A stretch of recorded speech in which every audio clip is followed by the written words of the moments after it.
بما ان رمضان جاي في الشتاء وكمان مفيش عزومة من عزومات رمضان مش بيبقى فيها الشوربة، فهو طبق اساسي. فتعالوا اقول لكم كده ازاي نعمل وصفتين النهاردة بطريقة بسيطة.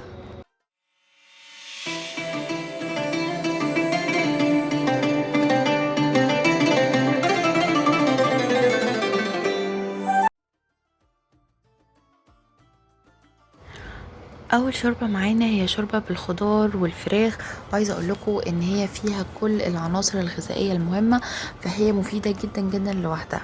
وعايزة اقول لكم كمان مش بتاخد وقت، فيلا بينا على الطريقة. اول حاجة بنحمر الشعرية تاخد لون ذهبي، وبعد كده بننزل بقطع فراخ تكون صغيرة على قد ما تقدروا، مع برضو بصل متقطع صغير.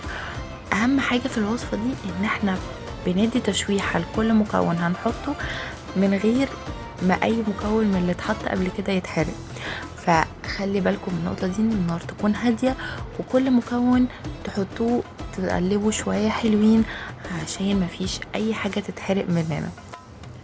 كمان الفراخ يفضل انها تكون متبلة قبلها في التلاجة، ونحط عليها التوابل اللي هي العادية اللي هي توم باودر، بصل باودر، عارفين اللي هي توابل عادية خالص اللي بنحطها على تتبيلات البانيه. بيفضل عشان بتدي طعم حلو قوي كمان للشوربة. وبعد كده بعد ما نزلنا بكل المكونات بننزل بالمية وبنسيبها بقى وبنغطيها كده وبنسيبها تستوي كل المكونات مع بعض. وبعد كده بنبتدي ان احنا نحط التوابل. معايا بصل باودر وتوم باودر، ولو عندكم التوابل الجاهزة بتاعة الشعرية بتدي برضو نكهة كويسة، لو ما عندكوش ممكن تحطوا مرقة فراخ، وطبعا فلفل اسود وسنة من السماق والبابريكا. وبس كده وبنغطيها. وبصوا الجمال يا جماعة، بصوا قد ايه الريحة كانت خطيرة، طعمها حلو قوي. الناس اللي مش بتحب الخضار او شوربة الخضار هتحبه قوي. عايزة اقول لكم بقى قبل التقديم بنروح حاطين بقدونس مقطعينه قطع صغيرة وبنحطه على الشوربة بس وقت التقديم عشان ما يتبلش. وبس كده خلصنا الشوربة، بألف هنا عليكم.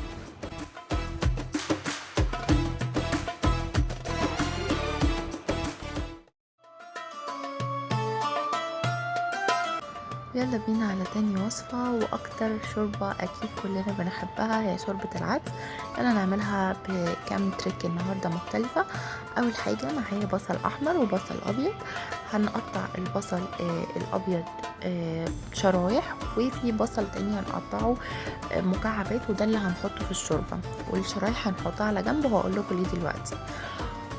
واللي يفضل ان انتوا تستخدموا البصل الاحمر ميكس مع البصل الابيض في شوربة العدس، عشان البصل الاحمر كمان بيديله طعم مسكر، والبصل الابيض بيبقى نكهة قوية اكتر، فيفضل ان انتوا تعملوا ميكس ما بينهم.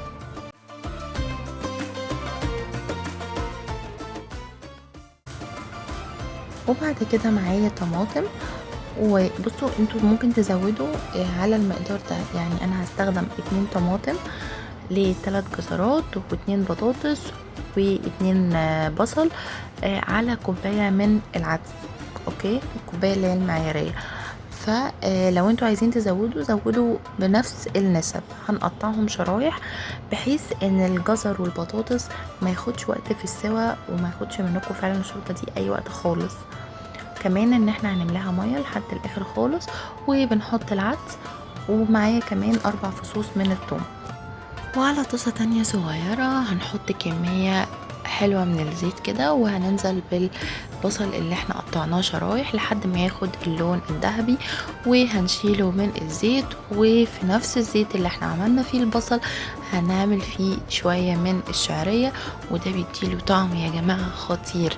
يعني عايزة اقول لكم البصل لما تقلوه في زيت كمان للوصفات الكشري او كده، وترجعوا تعملوا فيه الرز بالشعرية طعمه رهيب. معايا بقى دلوقتي شوربة العدس خلاص هي استوت. بحط الكمون والملح والفلفل قبل ما بضرب بالهاند بلندر عشان الكمون ما يتكتلش معايا، والهاند بلندر يفتته مع الخضار. وبعد كده بننزل بالشعرية واسيبهم شوية يستووا، بغطيها واسيبها تستوي مع الشعرية عقبال ما نعمل الطشة بتاعة الثوم. معايا بقى كزرولة، ويا سلام لو فيها شوية من الزيت اللي اتبقى، ونحط عليها توم مفروم وشوية من الكزبرة الناشفة، وهنسيبها لحد برضو ما تاخد لون ذهبي.